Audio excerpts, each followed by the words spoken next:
I hope you don't mind if I share with you 10 simple things you can do with your child to ensure that he or she has a strong start and a successful academic year. I call them my 10 habits of hope. Habit number 1, begin each morning with a healthy breakfast. Start every morning off right. Studies consistently show that children who eat breakfast perform better academically than those that don't. Unfortunately, a recent survey showed that as many as 59% of urban children sometimes go without breakfast. That's not good because basically your child needs fuel to make it through the day. And here's the other thing that many of you may know because you go to gas stations pretty much every day. Not all fuels are the same. It's the difference between having Captain Crunch and oatmeal in the morning with a banana. So start each morning of school off right by fueling up with a decent breakfast. Habit number 2, make sure your child gets to school on time and that they stay in school. It won't surprise you all when I tell you that the experts tell us that kids who miss school don't do well in school.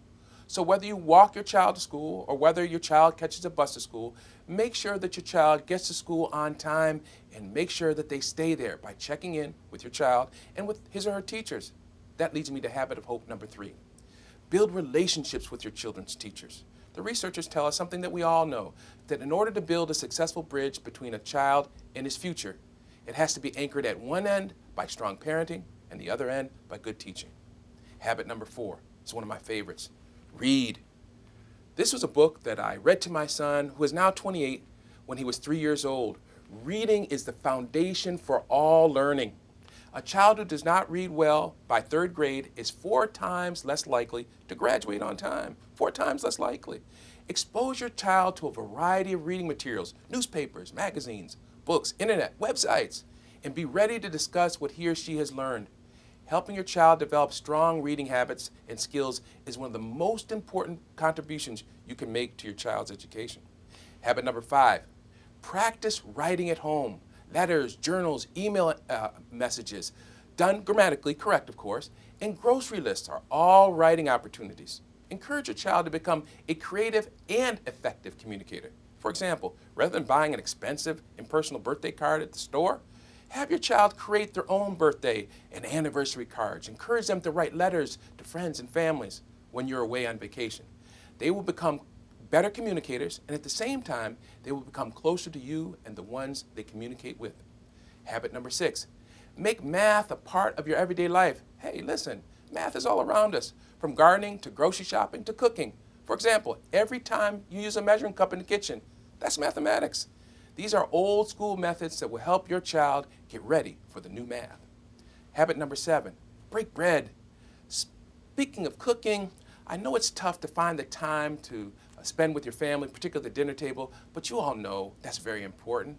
Many of us were raised that way. Studies show us that children of families who eat together do better in school and perform better on exams than children of families that do not. In addition, getting better grades, you might also forge a better relationship with your child at the dinner table as well. Habit number 8, create simple but important rules around the house to make sure your child understands that his or her education is a top priority. For example, I used to do stuff like say, you skip school, you don't Skype. No homework, no Netflix. Keep track of your child's homework assignments and regularly look at them to make sure that he or she has completed their work. Keep in touch with their teachers, either by email, by phone, or in person, and make sure that you are updated on your child's progress and their homework assignments. Habit number 9, encourage study groups. Open your home and your children's home to their friends for informal study sessions. Study groups will be especially important as your child becomes older and more independent. The study habits will carry over into college. And by the way, keeping your house open to their friends is a good way to keep track of who their friends are. Habit number 10, spend time in school. The best way to know what goes on in your child's school is to spend time there. I know many of you have very complicated lives, you're very busy, many responsibilities, but at the end of the day, I know you will agree with me that your most important job is that of a parent. If juggling other responsibilities is tough on you, and I can understand how it would be, we, the Rochester City School District, can help you find ways to stay connected with your child and their education. Call the Office of Parent Engagement at 324-9999. Let me repeat that, 324-9999, because they can describe some ways in which the Rochester City School District can support your child from pre-K to graduation. So on behalf of the Board of Education and our entire wonderful staff here at the Rochester City School District, I want to thank you for starting the school year off strong. We look forward to seeing you at the finish line. God bless.